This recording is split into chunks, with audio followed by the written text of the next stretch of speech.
Et c'est parti pour nos experts de chez Métro, premier fournisseur en France des restaurateurs indépendants. Aujourd'hui, le réveillon se rapproche. Place donc à un produit de fête, un produit grand luxe. Bonjour Yannick Choblet. Bonjour Benjamin. Merci d'être avec nous ce matin. Vous êtes acheteur à Cherbourg, un chef de marée pour Métro. Aujourd'hui, c'est du homard que vous allez nous parler. Et on ne le sait pas forcément, mais il y a deux espèces de homard, hein, c'est ça ?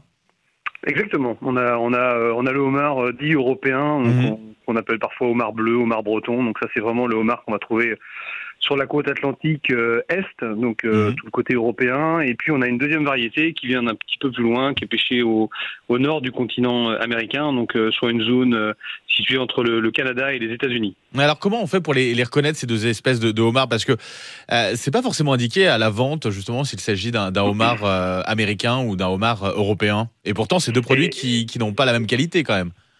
Exactement. Donc effectivement, pour le commun des mortels, c'est parfois un petit peu difficile de les différencier. Alors le homard européen dit bleu, effectivement, comme son nom le dit, il a des reflets légèrement bleutés, donc il est très joli. Et le homard nord-américain est plutôt noir, avec un petit peu de marron. Voilà, on fait vraiment la différence quand ils sont vivants. Une différence de qualité, une différence de prix aussi qu'on peut retrouver. Une différence en tout cas de goût, d'appréciation de la texture, plus que de qualité, puisque dans les deux cas, il n'y en a pas un qui est meilleur à l'autre. Voilà, c'est une question de goût. Effectivement, il y a un aspect économique qui prime peut-être sur le reste. Voilà, donc ce sont deux produits qu'on trouve en abondance, peut-être aussi à des périodes un petit peu différentes. Le homard américain est plutôt présent sur la période hivernale, alors que le homard européen est plutôt lui présent sur la partie printemps-été. Vous-même pour Métro, vous avez plutôt quel homard, plutôt l'européen ou l'américain ? Alors nous, on a plutôt les deux. Ah d'accord. On a plutôt les deux. On a plutôt effectivement actuellement une grosse période sur le homard nord-américain parce que là, il est en pleine saison. Oui. Et puis la quantité est aussi plus importante, donc elle répond mieux à la demande des fêtes de fin d'année. Et effectivement, à partir du mois d'avril-mai, on va plutôt basculer sur le homard européen. Là, on sera en pleine saison. Le homard européen, il apparaît un petit peu avec les premiers réchauffements de l'eau au printemps. Alors justement, on va s'intéresser à la manière dont ils sont pêchés. Ces homards, comment on les pêche ? Alors le homard, ce qui est super, c'est qu'il est pêché avec une méthode traditionnelle ancestrale. Donc il est pêché depuis la nuit des temps avec des casiers qu'on pose au fond de l'océan, et donc avec un système d'appât à l'intérieur. En fait, le crustacé vient pour manger l'appât et reste prisonnier à l'intérieur du casier en question.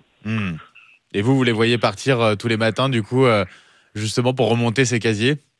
Voilà, c'est ça exactement. Moi, j'ai la chance d'avoir mon bureau proche de la mer et en fait, on voit des petits drapeaux qui flottent un peu sur l'océan. Et en fait, en dessous de ce joli petit drapeau, il y a un joli casier qui peut-être a quelques homards à l'intérieur.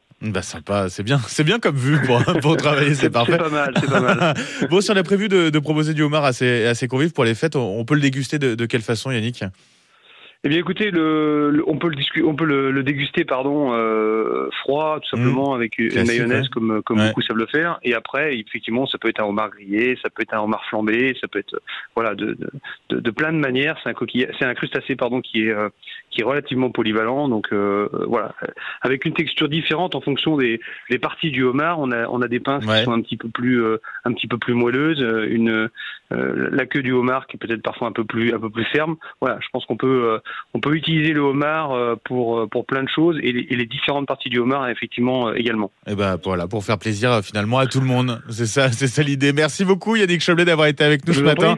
Je vous souhaite une excellente journée et à très bientôt. Merci, bonne journée, à bientôt, au revoir. Je rappelle, vous êtes acheteur chef de marée à Cherbourg pour Métro. Allez, 5h13 dans le Grand Matin à Sud Radio. Soyez les bienvenus si vous nous rejoignez tout de suite. Métro.